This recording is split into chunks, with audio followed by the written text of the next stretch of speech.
Hey there.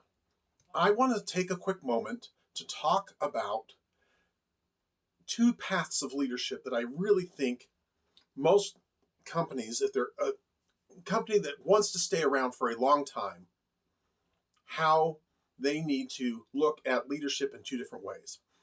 Because there are people who are individual contributors and things like that are absolute wonderful resources that everybody should have on their team.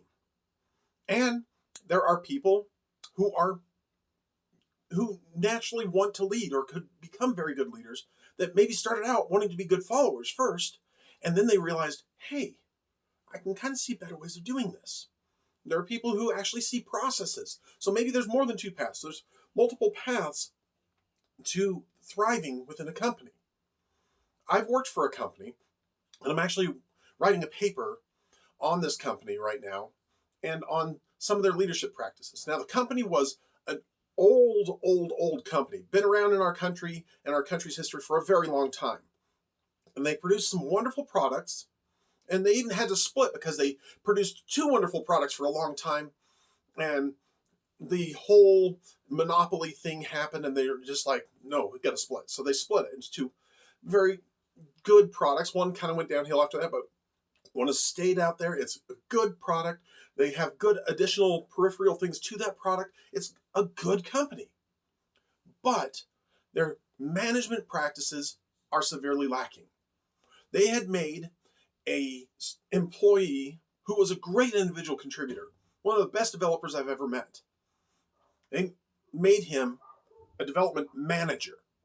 And that's a problem because he had no desire to be a manager. And he had no skills as a manager and no skills as a leader. He was a great guy. I really liked him as a person, but he was a horrible manager. And he micromanaged because he was afraid that he was going to lose his place now that he'd been promoted to management. Companies, start thinking about this. Make equal paths where you don't have to be a manager or a leader in order to be able to make enough money to the point that money is no longer a driving factor, that satisfaction in your job is a driving factor. And some people will become leaders. Some people will become even better leaders than maybe even you are. And that's great. We want to make people into leaders, everybody a leader of their own section. Leader. L. David Marquet said it the best. But we need to make sure that we don't take away our best technical assets to make them a leader just because they've been here 8 years.